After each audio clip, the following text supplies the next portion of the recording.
11/9/23 साकार मुरली है।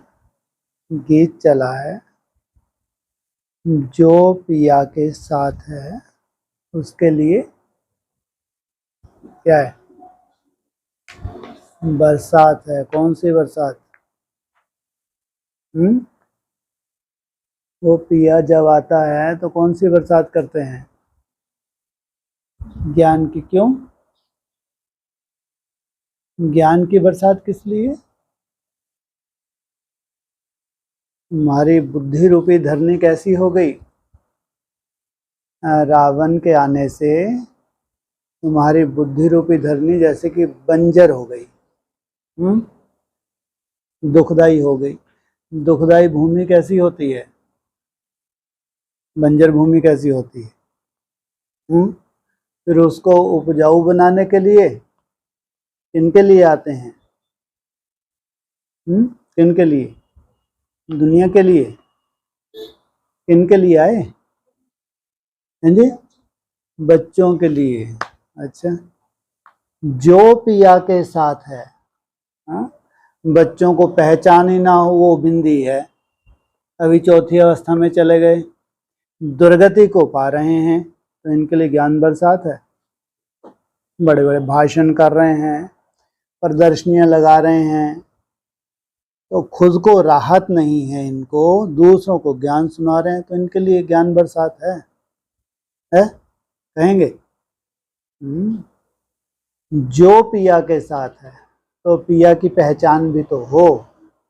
पिया ज्योति बिंदु स्वरूप हो गया, दुर्गति पा ली, तो कहेंगे पिया के साथ है। जो पिया के साथ है माना उस पिया की पहचान तो हो। वो निराकार अव्यक्त ज्योतिर्लिंगम जिस तन में प्रवेश करता है वो कहते हैं भगवान ज्योति है, सूक्ष्म बिंदु है। तो ये एक्यूरेट पहचान है क्या? एक्यूरेट पहचान। तो एक्यूरेट पहचान क्या है? वो बिंदी इस धरा पे जिस तन में है, वो पिया के जो साथ है उसके लिए ज्ञान बरसात है। उनकी बुद्धि रूपी धरनी कैसी हो जाती है? कैसी होगी? जन्म जन्मांतर के लिए सोचो। तो जरूर ब्रॉड ड्रामा का भी तो कोई हिसाब किताब होगा, नहीं होगा? ब्रॉड ड्रामा का भी हिसाब किताब है। जो पिया के साथ है तो जन्म जन्मांतर का हिसाब किताब है, केवल बस अभी मन बुद्धि से साथ है। क्या कहेंगे? यहाँ मन बुद्धि से साथ है, यहाँ उसकी पहचान है, तो यहीं से हमारा ब्रॉड ड्रामा भी बन जाता है। जैसे ब्रह्मा के तन में आते थे, तो जो पिया के साथ है तो उनके लिए ज्ञान बरसात थी। दुनिया को तो मालूम ही नहीं था। कहाँ इतना लंबा चौड़ा विश्व, तो कहाँ थोड़ी सी ब्राह्मण आत्माएं जिनके लिए ज्ञान बरसात हो रही थी, ब्रह्मा कुमार कुमारियों के लिए। तो वो उस वक्त हरी भरी थी या मुरझाई हुई थी? कैसी थी? हरी भरी थी। और फिर वो पिया कहाँ चला गया? हाँ, वो पिया को अव्यक्त पार्ट बजाना था, ऐसा नहीं। अच्छा बोले, एडवांस वाली कुछ भी बोले, वो तो ऐसे ही लंगड़े हैं, बोले फालतू बातें कर। ठीक है, पार्ट था पहले साकार पार्ट, और वो पिया का साकार का अव्यक्त पार्ट शुरू हो गया। तो चाहिए नहीं चाहिए साकार में? नहीं चाहिए। तो उसके बाद कहते हैं एक शेर जाता है तो दूसरा शेर मैदान में आ जाता है। तो जो पिया के साथ है, नहीं तो इनकी चौथी अवस्था में कहीं दूर दूर तक राहत नहीं है, लेकिन उनके लिए ज्ञान बरसात है। जिनकी बुद्धि में पहचान बैठी है, वो हैं वापिस जरने। कहाँ जा रहे हैं? कहाँ जा रहे हैं वापिस? जो पिया के साथ है उनके लिए ये ज्ञान बरसात है। तो कहाँ जाने के लिए? वापिस घर जाना है। और तो उसके बाद वापिस कहाँ आना है? घर ही जाके बैठ जाओगे? हैं जी? हाँ, फिर सुख धाम में आना है। ये पूरी यात्रा है ही हमको वापस घर ले जाने के लिए, उसके बाद जन्म जन्मांतर का सुख देने के लिए ही बाप आए हैं। तो जरूर जिनके लिए खास बाप आए हैं उनके लिए ज्ञान भी उतना सूक्ष्म हो जाता है। भावनावादी जो आत्माएं हैं उनको कहेंगे मोटी बुद्धि, कहेंगे बच्चा बुद्धि। तो लेकिन जो सूक्ष्म बुद्धि वाली आत्मा है उनके लिए ज्ञान उतना ही सूक्ष्म होता जाता है। तो जो पिया के साथ हैं उनके लिए ज्ञान बरसात है। ओम शांति। मीठे मीठे बच्चों ने नंबरवार पुरुषार्थ अनुसार गीत सुना। सबने नहीं सुना, चला होगा ना ये गीत चारों तरफ ब्रह्मा कुमारी के लिए चला होगा ना, चला होगा। उनके लिए नहीं है, इसलिए क्या बोला, बच्चों ने नंबरवार पुरुषार्थ किया है। जिसका जितना श्रेष्ठ पुरुषार्थ है उतना ही उस निराकार की साकार के थ्रू अनुभूति होती है। सोचो कितना अंतर आ गया। तो नंबरवार पुरुषार्थ अनुसार गीत सुना। पहले तो पुरुषार्थ अनुसार गीत सुना, फिर समझने की बात तो बहुत दूर की हो गई। सुना तो बहुतों ने, आज पूरे विश्व में चला नहीं चला ये गीत। हाँ, पूरे वर्ल्ड में जितने भी ब्रह्मा कुमारी सेंटर हैं सब ने ये गीत सुना, लेकिन क्या समझा? कहेंगे हर एक बात में नंबरवार कहा जाता है, क्योंकि यह नॉलेज है अथवा यूनिवर्सिटी का हो, साथ साथ सच्चा सत्य का संग भी है। पढ़ाई भी है, वर्ल्ड लेवल पे है, यूनिवर्सिटी भी है, और साथ साथ वो सत्य एक ही है। कहते हैं सत्यम शिवम सुंदरम।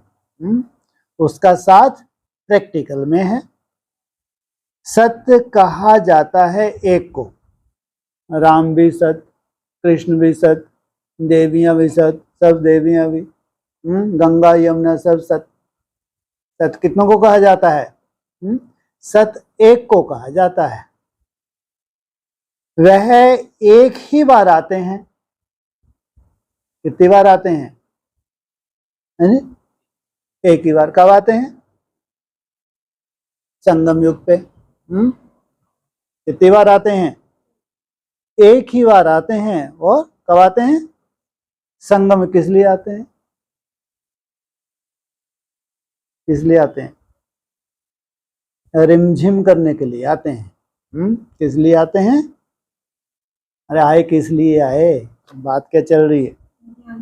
ज्ञान की बरसात करने के लिए आए। ऐसा नहीं सत्ययुग त्रेता का संगम होगा फिर द्वापर युग में जरूरत पड़ेगी वहां भी आएंगे कलयुग, नहीं।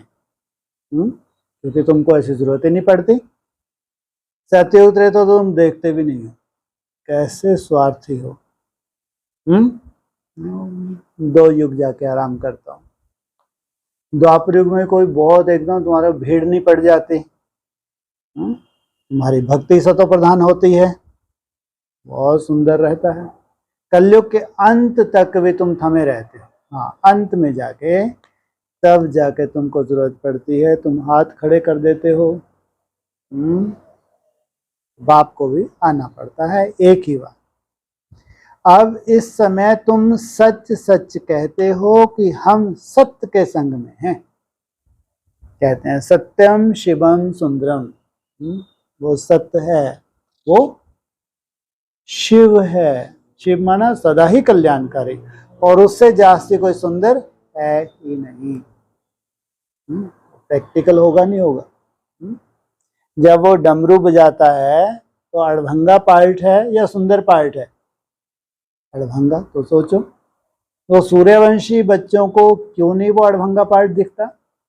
क्यों इतना सुंदर दिखता है वो? जिसने अपनी सुंदरता का भी व्याख्यान ही नहीं किया, अपनी सुंदरता का कभी जिक्र ही नहीं किया। इतनी बड़ी बात। तो वो एक ही है। तुम ब्राह्मण ही उस सत्य कहने वाले ज्ञान सागर के सन्मुख बैठे हो। गाया भी जाता है, जो पिया के साथ है उनके लिए ज्ञान बरसात है, सबके लिए नहीं। ये तो इंतजार कर रही हैं। अगर वो पिया है, अगर वो सत्य है, अगर वही शिव उसके तन में आता है तो आगे चल के जब कुछ जलवा दिखेगा तो हम मान लेंगे। तो उनके साथ है क्या? इसलिए यज्ञ पूरा किस अवस्था में पहुंच गया? आज चौथी अवस्था में पहुंच गया। पिया, पिता को कहा जाता है। पिया किसको कहा जाता है? वो ज्ञान सागर जो है वो हमारा पिता है। तुम बच्चों के सन्मुख पिया की ज्ञान बरसात है। तुम बच्चे जानते हो बरोबर ज्ञान सागर पतित पावन अब हमारे सन्मुख है। वो तो भावना के आधार से परम धाम में है, ज्योति बिंदु। ये हकीकत है क्या? कहाँ इस धरा पे आके पार्ट बजा रहा है? तुम बच्चे जानते हो बरोबर ज्ञान सागर पतित पावन अब हमारे सन्मुख है। हम पतित से पावन व कांटे से फूल बन रहे हैं। क्या बन रहे हैं? पतित से पावन। पावन माना? पतित माना? है जी? विकारी माना एक दो को दुख देने वाले, है ना? पावन माना इतना शुभ संकल्पों से भरपूर, स्वयं के लिए भी और हर एक के लिए। सोचो कैसी दुनिया बनाता है भगवान। जहां दुख अशांति है ही नहीं तो एक दो के प्रति कैसा व्यवहार होगा? पावन माना सदा सुखदायी, पतित माना गिरा हुआ, सदा के लिए दुखदायी। तो ये स्थिति कब होती है हमारी? कलयुग के अंत में। वो बच्चे जो सदा ही सुखदायी थे, कलयुग के अंत में क्या हो जाती है उनकी दशा? ना चाहते हुए एक दो को दुख दे देते, ना चाहते हुए भी।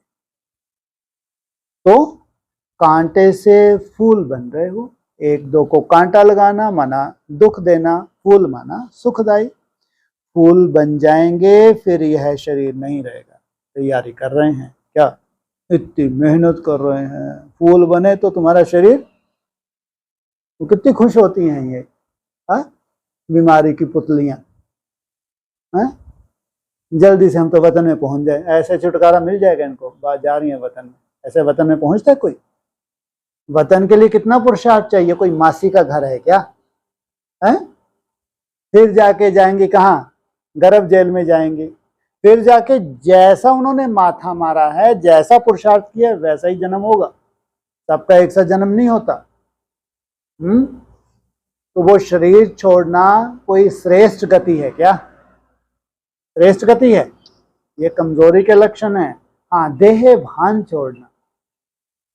देहाद में शरीर छोड़ना माना देह भान छोड़ना। और एक पंडित जी की कथा भेजी, किसने लिंक मेरे पास भेजा था यूट्यूब का? वो कृष्ण आने वाला है। वो फिर तरस आता है इनके ऊपर, बेचारों के ऊपर। और कि वो पूछ रही थी एक बेचारी, वो एक है माउंट आबू के पंडित जी, कि श्री कृष्ण का जन्म होने वाला। हाँ, बिल्कुल नहीं, आ ही नहीं सकता। बाप रे बाप, पूरी सतो प्रधान सृष्टि चाहिए। मेरे को तरस आता है इनके ऊपर। और फिर वो मंदबुद्धि पंडित बाद में क्या कह रहा है कि जो यहाँ विश्व महाराजन महारानी होंगे उनके यहाँ जन्म लेगा। अरे तो विश्व महाराजन महाराणा ऊपर से टपकेंगे या इसी शरीर को सतो प्रधान बनाएंगे? ऐसे मंद बुद्धि है ये यार, कैसी जामड़ी बुद्धि। क्या तपस्या की है इन्होंने? माना ठीक है, अगर सतो प्रधान श्री कृष्ण ऊपर से होता, कोई बहुत बड़ी तोप है क्या? ऐसे और नहीं उतरेंगे। माना एक ही तोप इनको दिखती है, एक ही बच्चा जन्म लेगा, बस वही लेता रहेगा, जन्म चलता रहेगा 2500 वर्ष तक। वैसे और बच्चे भी तो जन्म लेंगे, नहीं लेंगे? तो जब उनके माँ बाप को ऊपर से टपकेंगे या यहीं से अपने शरीर को सतो प्रधान बनाएंगे, तो सोचो कितनी तपस्या करके यहाँ तामसी दुनिया में अपने शरीरों को रिजनेट करना कोई मासी का घर है क्या? तो वो 4.5 लाख आत्माएं कितनी श्रेष्ठ होंगी सोचो,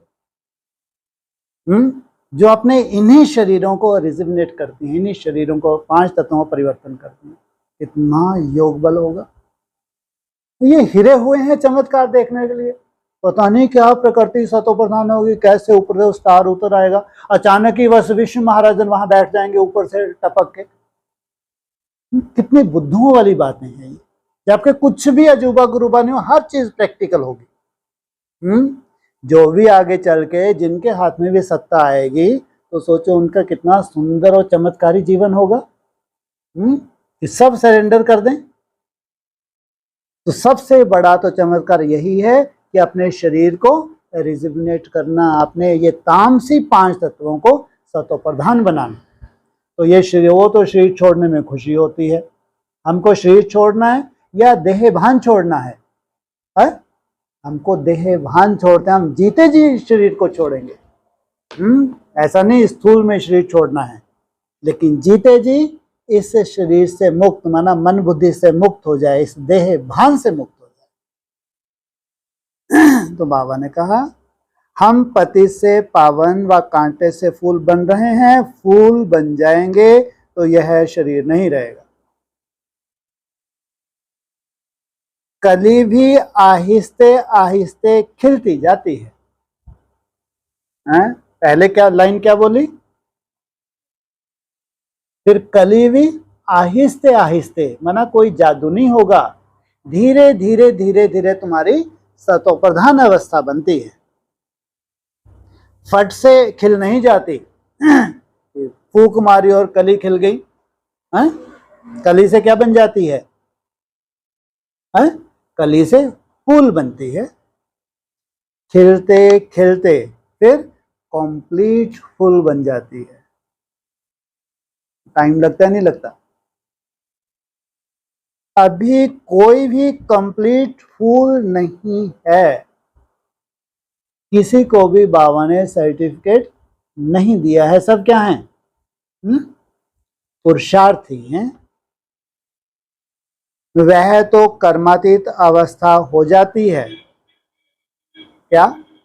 जब कंप्लीट फूल बनते हैं तो कर्मातीत अवस्था हो जाती है, एकदम कर्मों से भी अतीत, परे चले गए, एकदम बीज रूप अवस्था में चले गए। देही अभिमानी तो अंत में ही बनना है। कब बनना है? और वो पंडित जी कह रहे थे अंत कब होगा? जब ब्रह्मा 100 वर्ष का हो जाएगा। तो 37 में ब्रह्मा का जन्म हुआ और 100 वर्ष का 37 में हो जाएगा, तो उसका अमरलोक शुरू हो जाएगा। तो अंत कब? कर्मातीत अवस्था अंत में बननी है।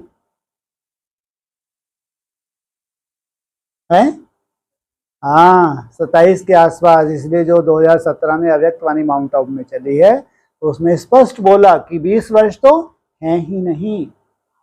माना जो श्रेष्ठ बच्चे थे उनको इशारा दिया, फिर एडवांस में बाबा ने क्लैरिफिकेशन दिया कि 10 वर्ष हैं ज्यादा से ज्यादा, 27 के आसपास।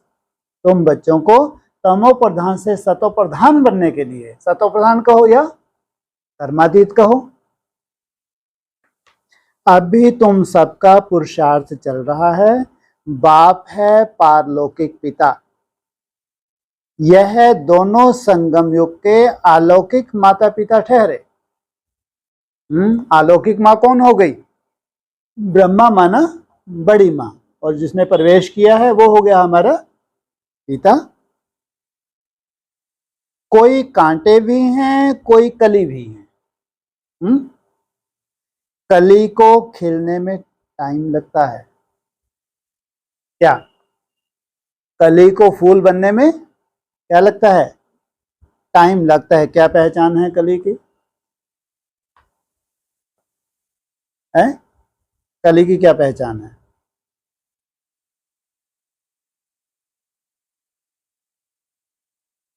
नहीं मालूम। कली को फूल बनने में टाइम लगता है। कली की क्या पहचान है? हाँ, जब तुम बाबा को याद करते हो, अमृत वेले की मेहनत करते हो, अपना स्वभाव संस्कार छोटा मोटा बात अलग है, वो कोई खास बात नहीं है, लेकिन तुम एक दो को कांटा लगा नहीं सकते अगर याद की मेहनत करते हो। तो इन सबको क्या कहेंगे? क्या कहेंगे? अभी फूल नहीं बने हैं, लेकिन नंबरवार कलियां हैं जो फूल बनने की मेहनत कर रहे हैं। तुम सब नंबरवार कलियां हो, फूल बनने वाले हो, चिंता मत करो। कौन सा फूल बनना है? हैं जी?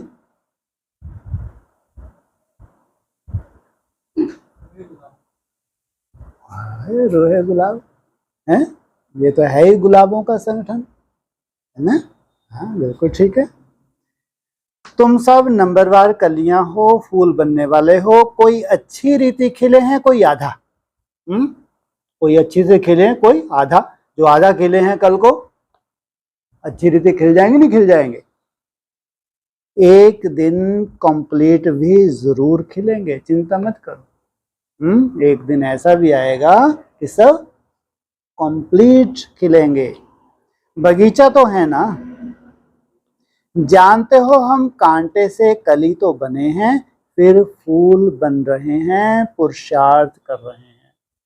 हाँ, ब्राह्मणों की दुनिया में जिनको कोई लेना देना ही नहीं, याद से कोई लेना देना नहीं, कंपटीशन में लगे हुए हैं, सेवा के कंपटीशन में हैं, बड़े बड़े संतों के कंपटीशन में हैं। सोचो इनकी दशाएं क्या होंगी। वो भाई ने बेचारे ने पूरा पोता मिल दे दिया। कब? वो चूड़ीदार पजामी वाला। सोचो, ब्रह्मा बाबा को अव्यक्त बाबा बैठे हैं सामने, बाबा ये एक दो को दुख दे रहे हैं, कांटा लगा रहे हैं, संस्कार करा रहे हैं, कुछ बताओ। तो अब इनकी कांटों की क्या हालत हो गई होगी? कितनी राजनीति चल रही होगी, कल्पना करके देखो, कितने बड़े बड़े कांटे बन गए होंगे ये। अभी तामसी बनते जाते हैं या कुछ परिवर्तन होगा इन कांटों में, तो आखिर लास्ट में रिजल्ट क्या निकलेगी? कांटों के जंगल को आग लग जाएगी। फूलों के बगीचे को कभी आग नहीं लगती। पुरुषार्थ कर रहे हैं, कोई तो कली ही खत्म हो जाती है, फिर थोड़ा खिलकर खत्म हो जाते हैं। अगर अनिश्चय बुद्धि बने, बाप से दूर हो जाते हैं, तो उसको क्या कहेंगे? जैसे कि खत्म हो गए। माया के बड़े भारी तूफान आते हैं, सेंटर्स खोलते भी कोई कोई खत्म हो जाते हैं, गिर पड़ते हैं। इतना बड़ा सेंटर खोल दिया, इतना खर्चा कर दिया, हाँ, उसके बावजूद भी अगर अवस्था नहीं है तो खत्म हो जाते हैं, गिर पड़ते हैं। माया बड़ी जबरदस्त है। यह है चटाबटी राम और रावण की। राम राम कहा जाता है, ऐसे नहीं त्रेता वाले राम को याद करते हैं, राम राम जपते हैं, तो किसके लिए? राम बाप को कहा जाता है, इसलिए मुरली में भी आया। यह राम राम परमात्मा के लिए कहते हैं। रावण से राम की भेंट होती है, एक तरफ पांच विकार, दूसरी तरफ राम बाप। राम है बाप, रावण है दुश्मन, माया दुश्मन। माया भी जबरदस्त है। यह खेल है एक दो को फारकती दिलाना। राम तुमको माया रावण से त्याग दिला रहे हैं, माया फिर तुमको बाप राम से त्याग दिलाती है। लास्ट अटैक माया का कब हुआ फारकती दिलाने का? 2017 में, जो बाप की गिलानी हुई, सीबीआई जांच हुई, चारों तरफ मीडिया में आया, तो माया का कितना बड़ा अटैक था। माया फिर तुमको बाप राम से त्याग दिलाती है। बाप कहते हैं देह सहित जो भी संबंधी आदि देह के हैं, सबका बुद्धि से त्याग करो। यह है बेहद का त्याग। सर्व धर्मानि, सब धर्म क्या बोलते हैं, कौन सा श्लोक बोलते हैं गीता में? सब धर्मों का त्याग कर केवल एक मेरी शरण में आ जा। मैं फलाना हूं, फलाने धर्म का हूं, यह भूल अपने स्वधर्म में टिको। देह के सब धर्म छोड़ अपने को अकेला समझो। इस दुनिया की हर एक चीज से त्याग दिलाते हैं, अशरीरी बन जाओ, मेरा बनकर और मेरे को याद करो। पहले मेरा बनकर, फिर मुझे याद करो। बाप को भूले तो माया का गोला लग जाएगा। बाप को याद करने का खूब पुरुषार्थ करते रहो। माया भी बड़ी जबरदस्त है, बाप का बनकर भी फिर माया त्याग दिलाकर बाप से छुड़ा देती है। बाप को शल कोई फारगती ना दे, आधा कल तुम मुझे याद करते आए हो, तुम ही संपूर्ण भक्त हो ना। भक्ति भी तुमने ही शुरू की, इसलिए कहा जो पुराने थे पुराने भक्त हैं उन्हीं को बाप आके भक्ति का फल देते हैं। तो बाप आकर माया से त्याग खड़े हो जाओ। ओम शांति। तो बाप आकर माया से क्या करते हैं? त्याग दिलाते हैं, कहते हैं अपने को आत्मा समझो, इस कपड़े को भूलते जाओ। क्या? ये जो तुम्हारा देह रूपी वस्त्र है इसको भूलते जाओ। बस अभी हमको जाना है। उस नाटक में भी एक्टर्स होते हैं, उनको भी मालूम रहता है बस अभी 5-10 मिनट बाद हमारा खेल पूरा होने का समय आया है, फिर हम घर चले जाएंगे। जैसे ही 5-10 मिनट रहते हैं तो अब क्या तैयारी शुरू कर देते हैं, अब नाटक पूरा होने वाला है, अब वापस घर जाना है। खेल पूरा होने के समय यह बुद्धि में रहता है, शुरू में नहीं। अभी क्या होने वाला है? ये खेल एकदम पूरा होने वाला है। अभी सब एक्टर्स क्या तैयारी में हैं? सब समेट रहे हैं, मन बुद्धि समेट रहे हैं, बस मेरा तो एक बाप, दूसरा ना कोई। तुम भी समझते हो हमारे 84 जन्म पूरे हुए, बाकी कितना समय होगा? तुम कहेंगे हम कब स्वर्ग व सुखधाम में जाएंगे,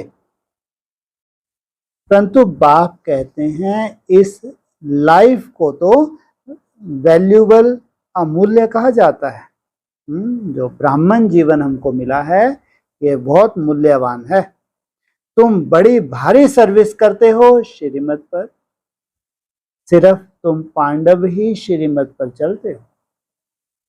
गीता आदि में यह बातें नहीं है। यह बाबा बहुत ही शास्त्र आदि पढ़ा हुआ है, गुरु किए हुए हैं। जो भी सब एक्टर्स की एक्टिविटीज हैं उन सबको तुम जानते हो। शास्त्र तो बाद में बैठ बनाते हैं, वह क्या जाने। यह भी ड्रामा में खेल बना हुआ है। गीता, भागवत आदि सब अपने अपने समय पर रिपीट होंगे। कब है? कब है नी? संग में कैसे रिपीट होंगे? अपने में समय पे। कब आएगा समय? पहले कौन? बात तो गीता भागवत की हो रही है। पहले कौन? गीता, फिर भागवत। ये अपने अपने संपन्न स्टेज में जाएंगे नहीं जाएंगे? नहीं जाएंगे। और इनसे पहले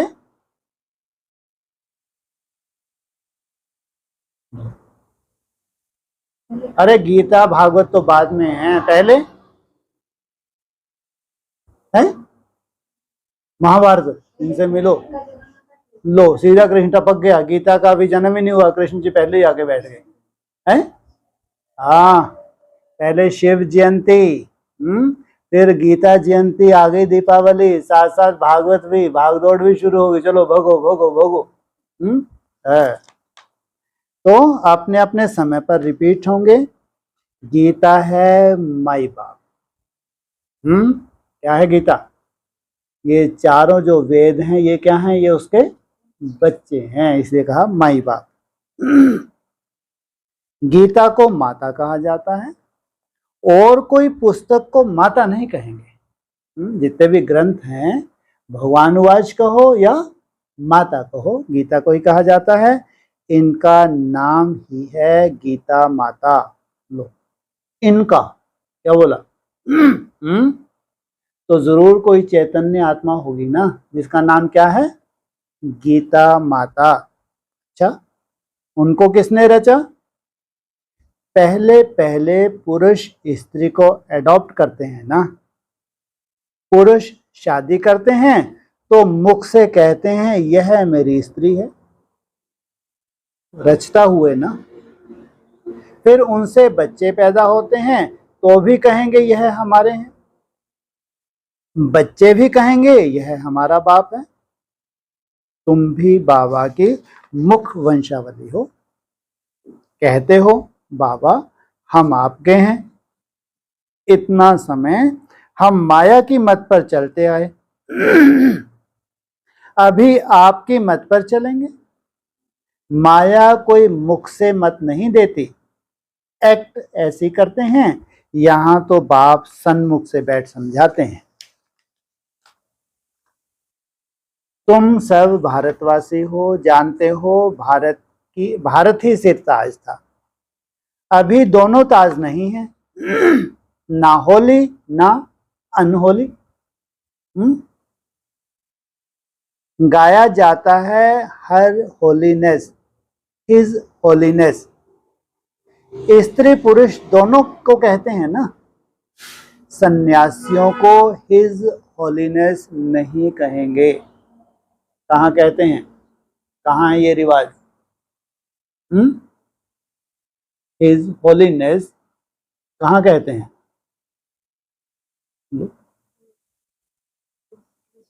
लोकोट में पहली बार सुना। क्रिश्चियंस में क्या बोलते हैं? वहां जो महाराजा महारानी होते हैं उनको देख बोलते नहीं बोलते हैं? इसको माना उनको मालूम है ये पवित्र बने होंगे, तब तो ताज मिला, तो उनके यहाँ गायन है।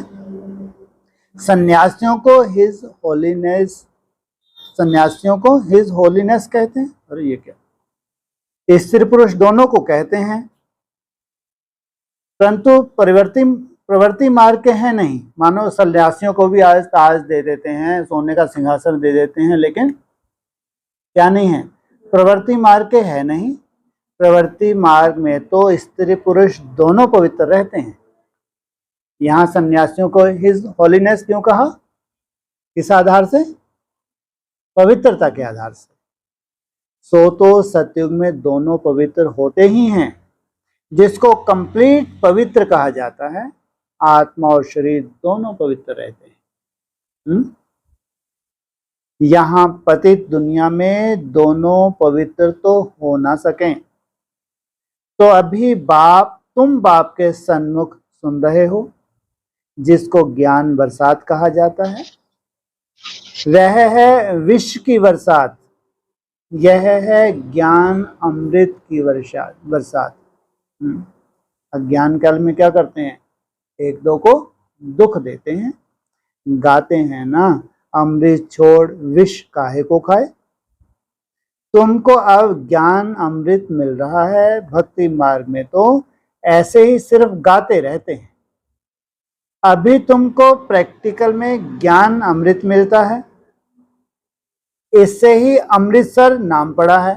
क्या क्या मिला तुमको? ज्ञान अमृत मिला, इससे क्या नाम पड़ गया?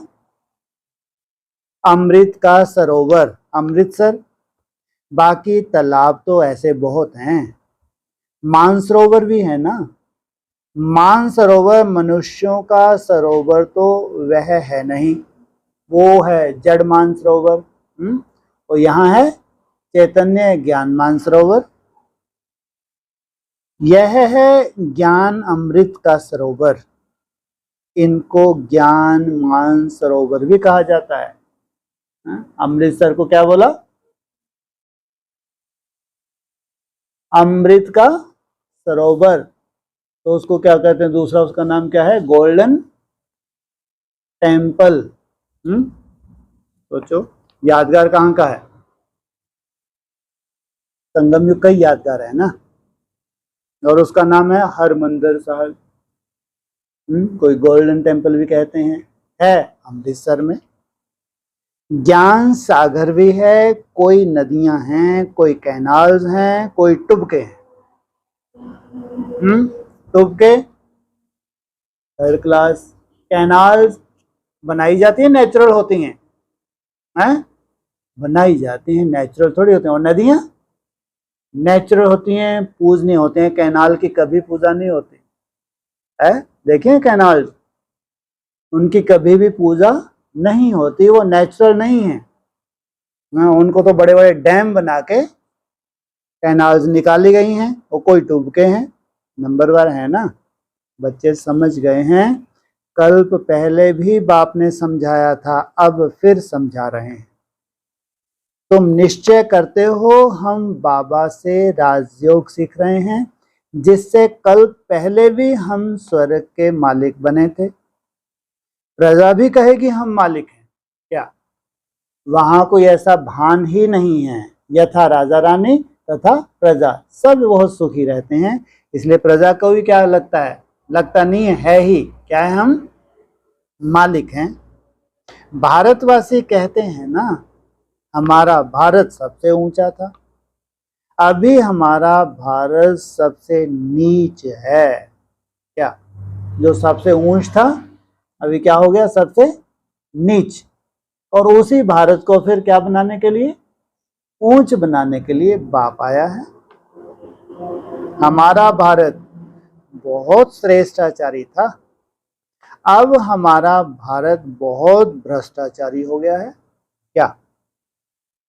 कहाँ कितना श्रेष्ठाचारी भारत, कब? सतयुग में। वो कहाँ एकदम भ्रष्टाचारी भारत, कब? कलयुग के अंत में। और कोई खंड के लिए ऐसे नहीं कहें, ऐसे कड़े कड़े शब्द, कितने बुरे बुरे शब्द हैं ये, अच्छे हैं क्या? है? ऐसे बुरे शब्द और कोई खंड के लिए नहीं कहेंगे। सभी धर्म वाले भी जानते हैं कि प्राचीन भारत था, तब हम लोग नहीं थे। सतयुग में जरूर सिर्फ भारतवासी ही होंगे। गाते भी हैं, क्राइस्ट से 3000 वर्ष पहले भारत ही था और कोई धर्म नहीं था। नई दुनिया में नया भारत था। अब क्या बन जाएगा भारत? सोने की चिड़िया। नई दुनिया में नया भारत, अभी पुराना भारत है।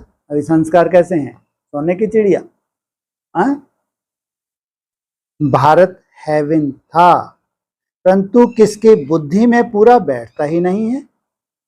यह तो बहुत सहज समझने की बात है। बाप तुमको समझा रहे हैं, तुम प्रैक्टिकल में कर्तव्य कर रहे हो। तुम्हारे लिए ज्ञान बरसात है, क्योंकि तुम उस बरसात को प्रैक्टिकल के जीवन में धारण कर रहे हो।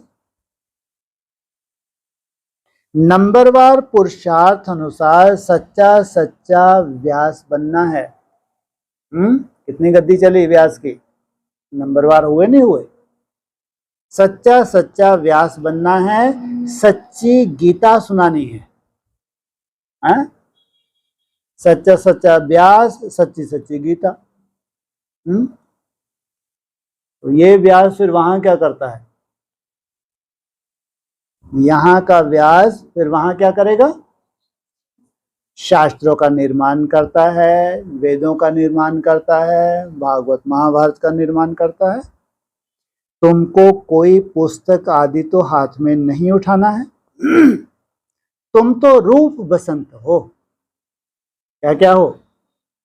जब आत्मिक स्मृति में टिकते हो तो रूप हो, और दिव्य गुणों की जो धारणा करते हो तो तुम खुशबूदार बसंत हो। तुम्हारी आत्मा गीता का ज्ञान सुनती है बाप से। तुम्हारी बुद्धि में एक ही बाप है, और कोई गुरु गोसाई साधु संत आदि तुम्हारी बुद्धि में नहीं है। तुम कहेंगे हम ज्ञान सागर परम पिता परमात्मा से सुनते हैं, जिसको ही सत्य श्री अकाल कहा जाता है। अक्षर कितना मीठा है, कौन सा? सत्य श्री अकाल माना उसको काल खाता नहीं है, वो सत्य भी है। श्री माना श्रेष्ठ भी है, पवित्र भी है। अक्षर कितना मीठा है। अकाली लोग बड़े जोर से कहते हैं सत्य श्री अकाल। सुना नहीं सुना तो बोले सो निहाल सत्य श्री अकाल। बड़े जोर से कहते हैं। कौन? जो काली बनते ही नहीं हैं, उन्हीं को बोलने का हक है। जो ब्राह्मण जीवन में क्या नहीं बनते? काली नहीं बनते। तुम बच्चे ज्ञान डांस करते हो, इसलिए कहा जाता है सच तो बीठो नच। सच्चे हो तो खुशी में नाचते रहो। क्या हो? सच्चे हो, डंडे खाते रहो और खुशी में नाचते रहो। सच तो बीठो नच, बाप जाने। फिर तुम वहां जाकर रास विलास करेंगे। यहां जितना तुम डंडे खाएंगे, खुशी में डांस करेंगे, वहां फिर तुम रास विलास करेंगे। मीरा भी ध्यान में रास करती थी, परंतु उसने भक्ति की। तुम कोई भक्ति नहीं करते हो। दिव्य दृष्टि दाता बाप स्वयं तुमको पढ़ा रहे हैं। तुम्हारा काम कोई भावना से नहीं चलता। दिव्य दृष्टि दाता बाप तुमको स्वयं पढ़ा रहे हैं। तुम बच्चे साक्षात्कार करते रहते हैं तो मनुष्य समझते हैं यह तो जादू है। बच्चे पढ़ाई में घूमते फिरते हैं ना, तुम्हारे लिए भी यह खेल पाल है क्या? तुमको जो साक्षात्कार होते हैं तुम तो एक दो को बताते भी नहीं हो। क्यों? क्योंकि तुम्हारे लिए क्या है? खेल पाल है। बाबा तुमको बहलाता है, लेकिन भक्ति मार्ग में कितनी वैल्यू है। यह कोई सब्जेक्ट नहीं है, इसके मार्क्स नहीं है। इसलिए बाबा कहते हैं इसमें विक्रम विनाश भी नहीं होते हैं, लेकिन बाप बहलाते हैं, खुशी होती है। खेलने कूदने की मार्क्स नहीं होते। क्या ये क्या है? साक्षात्कार। तुमको उमंग उत्साह में लाते हैं बाबा। यहां भी जो इस खेल पाल में रहते हैं उनको ज्ञान के मार्क्स नहीं मिल सकते। इसलिए बाबा ने कहा कभी भी इच्छा साक्षात्कार की नहीं रखनी है। हाँ, स्वतः ही हो रहा है, बाबा को इंडिकेशन दे रहा है, बाबा बहलाता है, बात अलग है, लेकिन इच्छा नहीं रखनी है। यह तो खेल पाल है, इसको अव्यक्त खेल कहा जाता है। एक होता है व्यक्त खेल और एक होता है जितना भी ये हैं संदेशें जाती हैं। संदेश में जैसे आज ही सुबह अव्यक्त संदेश था, वो तो बेचारी जन्म लेके अपना लगी होगी, कहीं ना कहीं स्कूल जा रही होगी, जो भी कर रही होगी, और वहाँ इमर्ज है। इनको लगता है कि ये सब, ये बाबा ने क्या, ये सब क्या है? ये केवल खेल पाल है। वह व्यक्त खेल, यह अव्यक्त खेल। लौकिक दुनिया में होता है व्यक्त खेल और ये सब क्या है? अव्यक्त खेल। रास आदि करने वालों को मार्क्स नहीं मिलते हैं। ये तो बहुत खुश होते थे, वतन में गए, ऐसे रास की, ऐसे रास की, ये वो पता नहीं क्या मुंह के बक्के भगवान क्या कह रहे हैं। ये रास विलास ये सब क्या है? ये भक्ति मार्ग है, इसमें कोई विक्रम विनाश नहीं होते और वो इसी में ही खुश होती रहती हैं। इसलिए बाबा कहते हैं ध्यान से ज्ञान अच्छा है, श्रेष्ठ है। ट्रांस में जाने के लिए जिनके पार्ट मुकर्रर किए थे उनकी बात अलग, लेकिन जो ध्यान में जाने की होड़ मच गई और अभी उनकी भी तामसी अवस्था है, अभी तो जाती नहीं है, वैसे बनावट चले जाते हैं, अच्छा सीन वीन बना के सुना देते हैं और उनके पूरे हाव भाव से समझ में आता है ये तो बनावटी है। ये तामसी अवस्था हो गया ध्यानियों की। इसलिए बाबा ने कहा ध्यान से क्या श्रेष्ठ है? ज्ञान श्रेष्ठ है। ध्यान तो सिर्फ एम ऑब्जेक्ट का साक्षात्कार है, केवल उस आधार से तुमको कुछ ना कुछ शिक्षा देते हैं। यह है ही राजयोग। एम ऑब्जेक्ट बुद्धि में है, वह तो इन आंखों से देखते हैं हम फलाना बनेंगे। यहां तो यह तुम्हारी है भविष्य की एम ऑब्जेक्ट। प्रिंस प्रिंसेस बनना है, फिर तुम महाराजा महारानी बनते हो। पहले यहाँ क्या बनते हो? प्रिंस प्रिंसेस, और फिर क्या बन जाते हो? महाराजा और महारानी। बिगर एम ऑब्जेक्ट अगर कोई कॉलेज में बैठे तो उनको क्या कहेंगे? पहले क्या बनना है जी? पहले क्या बनना है? अभी तो लाइन प्रिंसेस पे, इससे आगे क्या बनेंगे? तो ये तो बाद में, लो पहले महाराजा फिर प्रिंस। थोड़ा सा अपनी तरफ से बुद्धि चलाओ ना। प्रिंस प्रिंसेस बनना है फिर तुम महाराजा, ये तो वो भी अंधे बंदे जो भी हैं बेचारे वो भी बोलेंगे, लेकिन प्रिंस बनने के लिए तुमको यहाँ क्या करना पड़ता है?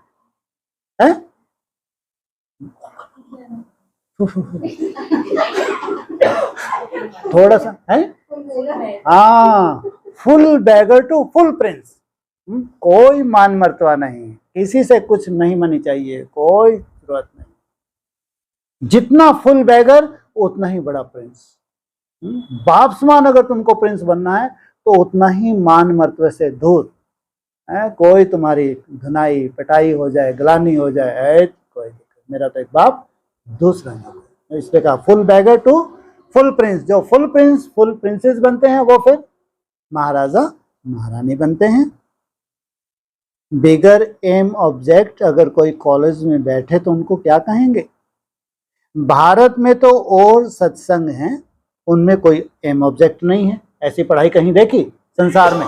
जितने भी सत्संग होते हैं, कितने बड़े बड़े सत्संग हैं। इसको यूनिवर्सिटी भी कह सकते हैं, पाठशाला भी कह सकते हैं। सत्संग को कभी पाठशाला नहीं कहा जाता। दुनिया में जो सत्संग चलते हैं उसको कोई पाठशाला नहीं कहा जाता। तुम बच्चे जानते हो हम पतित पावन गॉड फादरली यूनिवर्सिटी में पढ़ते हैं। सारी यूनिवर्स को तुम पवित्र स्वर्ग बनाते हो, इतनी बड़ी बात है। अपने लिए ही इस यूनिवर्स को स्वर्ग बनाते हो क्या? अपने लिए ही इस यूनिवर्स को स्वर्ग बनाते हो, तो पूरी यूनिवर्स एक साथ स्वर्ग बन जाएगी? बन जाएगी? नहीं तो क्या बोला व्यक्तवाणी में, एक तरफ जय जयकार के नजारे और दूसरी तरफ हाहाकार के नगाड़े। विनाश के नगाड़े एक तरफ, दूसरी तरफ जय जयकार के नजारे, दोनों साथ साथ। माना एक तरफ दुनिया में हाहाकार की भयंकर सीन होगी, लास्ट विनाश की सीन वो चलती रहेगी, और एक तरफ जय जयकार, वो संगठन वृद्धि को पाता जाएगा। फिर वो संगठित रूप में जो योग बल होता है, उससे जो स्थूल 5 तत्व है इसको भी क्या कर देते हैं? पावन। वहां कोई भी विस्फोट हो नहीं सकता, प्रकृति का कोई भी प्रकोप वहां हो नहीं सकता। आज जो वो पंडित जी बोल रहे थे, उनको ये नहीं मालूम कि एरिया होगा ऐसा जहां एकदम सुख शांति होगी, जहां दुख शांति होगी ही नहीं। बाकी ये नहीं है कि 37 में पूरा वर्ल्ड पावन बन जाएगा, पूरी प्रकृति सतो प्रधान बन जाएगी। थोड़े 1-2 साल के बाद कृष्ण आ जाएंगे तो 1-2 साल में सफाई हो जाएगी मंदबुद्धि है? इतना बड़ा विनाश, तो 1-2 साल में सफाई हो सकती है? अरे वो बिल्डिंग जो बम फट जाएंगे, सालों साल वैसी की वैसी देखने को मिलेंगे, सालों साल। और उस तरह भगवान से उनको कोई लेना देना नहीं, भगवान को मरते जाएंगे, खपते जाएंगे। लेकिन तुम्हारी दुनिया जो है वो अलग। इसलिए मुरली में भी तो इशारा दिया है, जहाँ सतयुग होगा वहाँ कितने वो होंगे तुम्हारे गांव? हाँ, 50-60 गांव। लेकिन तुम पूरे विश्व के मालिक बनते हो। माना इन्होंने पूरी मुरली पढ़ी ही नहीं है, तो जबरदस्ती खुश करने के लिए वो बाद में बुद्धू बन जाते हैं बेचारे, बाद में इनकी हंसी होती है। तो इसलिए यूनिवर्स को स्वर्ग कहते हो। जो बनावेंगे वही फिर राज करेंगे। तो ऐसे तो नहीं सब स्वर्ग के मालिक बनेंगे। जो पूरे नरकवासी हैं जिन्होंने द्वापर से भक्ति की है, वही स्वर्गवासी होंगे। अभी विदेशों में नरक है या अभी भी स्वर्ग है? आप जाके देखो। यहाँ जितने भी घूमने फिरने के लिए कहाँ जाते हैं अगर पैसा है, तो उनको लगता है जैसे कि तो स्वर्ग है। भारत को एकदम गरीब, इतनी गरीबी, हाँ, तो ये इतना जैसे कि नरक है विदेशों के हिसाब से। और अब वो उनका नरक जो है, जो उनका स्वर्ग है, वो क्या हो जाएगा? स्वाहा। और जो तुम्हारी नई दुनिया की वो है वंडर ऑफ द वर्ल्ड। जिन्होंने द्वापर से भक्ति की है वही स्वर्गवासी बनेंगे, बाकी सब मनुष्य सरसों मिसल पिसकर खत्म होंगे। सोचो इनका तेल कितना काम आएगा। जब सरसों मिसल करोड़ों पिस जाएंगे तो खाद कितनी उपजाऊ हो जाएगी धरती है? आत्माएं वापस बाप के पास जाएंगी। इतना बड़ा विनाश होना है। अभी तो बहुत प्रजा है, कितना बैठ गिनेंगे। एक्यूरेट गिनती कर ना सकें। दुनिया में कितने मनुष्य हैं, यह सब खत्म हो जाएंगे। बच्चों को बनैन ट्री का भी मिसाल बताया गया है। कलकत्ते में बहुत बड़ा झाड़ है, उसमें थुर फाउंडेशन है नहीं, बाकी सारा झाड़ खड़ा हुआ है। ये जो 700-800 करोड़ आत्माएं हैं, इसमें जो मूल फाउंडेशन था वो गुप्त हो जाता है। अभी फिर वही फाउंडेशन को भगवान क्या कर रहा है, तैयार कर रहे हैं। अभी देवी देवता धर्म भी है, परंतु उनका नाम प्राय लोप है। ऐसे नहीं कहेंगे कि फाउंडेशन है ही नहीं, सड़ा हुआ भी कुछ ना कुछ निशान तो रहेगा ना। कितना भी सड़ गया हो तो भी कुछ ना कुछ, जो देवी देवता उनमें कुछ ना कुछ ऐसी क्वालिटी होती है जो भगवान उन्हीं को निमित्त बनाता है। प्राय लोप का अर्थ है ही बाकी थोड़ा रहा है, उनमें जो संस्कार भगवान ने भरे थे प्राय लोप हैं, लेकिन बिल्कुल भी संस्कार नहीं है, ये नहीं हो सकता। चित्र है, भारत में लक्ष्मी नारायण राज्य करते थे, यह तो बड़ा सहज है, परंतु माया रावण बुद्धि को ताला लगा देती है। परम पिता परमात्मा है बुद्धिवानों की बुद्धि। मनुष्यों में बुद्धि है परंतु ताला लगा हुआ है। जैसे कि उनकी बुद्धि कोई काम की नहीं है। किनकी? जो मनु की औलाद मनुष्य कहलाते हैं, लेकिन बुद्धि में कौन सा ताला लगा? छोटा मोटा नहीं, कौन सा? गोडरेज का ताला। वो खुल सकता है? कितना कोशिश करे, घास लेट डालते रहते हैं बेचारे, खुलता है ताला? क्या चाहिए उसके लिए? क्या चाहिए? नहीं बात है। क्या चाहिए ताला खोलने के लिए? चाबी चाहिए। वो चाबी कौन सी है? गोल्डन की। अरे जो इनके लिए तो गोल्डन तो ठीक है, गोल्डन की तो चाहिए देवताओं के लिए। गोल्डन की किन के लिए? देवताओं के लिए। वो घासलेट डाल डाल के बेचारे लगे हैं कि घूम ही नहीं रही है ना। अब उनका ताला इतना रस्टेड है तो उसके लिए कौन से ऊपर से कौन उतरने वाली है? गंगा रानी, गंगा मैया। जो 60,000 की बुद्धियों को ताला लग गया है, भ्रष्ट हो गए हैं, उनके परिवर्तन के लिए वो भी है नहीं है, चाबी नहीं है। मनुष्यों की बुद्धि में परंतु ताला लगा हुआ है, पत्थर बुद्धि हो गए हैं। अब बाबा फिर से तुमको पारस बुद्धि बनाते हैं, आत्मा को बनाते हैं। बुद्धि आत्मा में रहती है ना। कहा जाता है ना, तुम तो पत्थर बुद्धि भैंस बुद्धि हो। एक होती गाय बुद्धि, और एक होती है बीन बजाते रहो। इनको कोई समय, कितनी एडवांस नॉलेज चारों तरफ फैल गई, सुनती हैं छुप छुप के, लेकिन भैंस की भैंस ही रही ना। अगर बुद्धि में वो ज्ञान नहीं बैठता उनको क्या कहेंगे? भैंस बुद्धि। हाँ, कोई कोई ऐसे भी हैं, सुनती हैं लेकिन गलानी नहीं करती बाप की, उनको भैंसड़ी कहेंगे। अगर बाप की गलानी नहीं करती, सुना तो है, तो उनको तो बिल्कुल भैंसड़ी नहीं कहेंगे। वो तो क्या है, सुंदर सुंदर गैया है, और इतनी हिम्मत नहीं है जब तक बाप प्रत्यक्ष ना, लेकिन गलानी नहीं करती, ऐसी भी तो होंगी ना। भैंस बुद्धि यहां भी ऐसे है, कुछ भी समझाओ तो समझते नहीं, श्रीमत पर नहीं चलते। श्रीमत तो सदैव कहेगी बच्चे अंधों की लाठी बनो, जाओ क्या बनो? सेवा करो, अंधों की लाठी बनो। सुनना और फिर सुनाना है, इसलिए सर्विस में दूर जाना पड़ता है। क्या यहीं सर पे बैठे रहेंगे? सर्विस में दूर जाना पड़ता है, एक जगह बैठ तो नहीं जाना है। कि बस हम यहीं बैठे बैठे वाइब्रेशन से पूरे विश्व को क्या कर देंगे, पावन बना देंगे। अभी तुम ज्ञान और योग सीख रहे हो। यहाँ तुम शिव बाबा के सन्मुख बैठे हो, सहज राजयोग सीख रहे हो वर्षा लेने के लिए। तुम आए हो विष्णुपुरी की राजधानी लेने के लिए।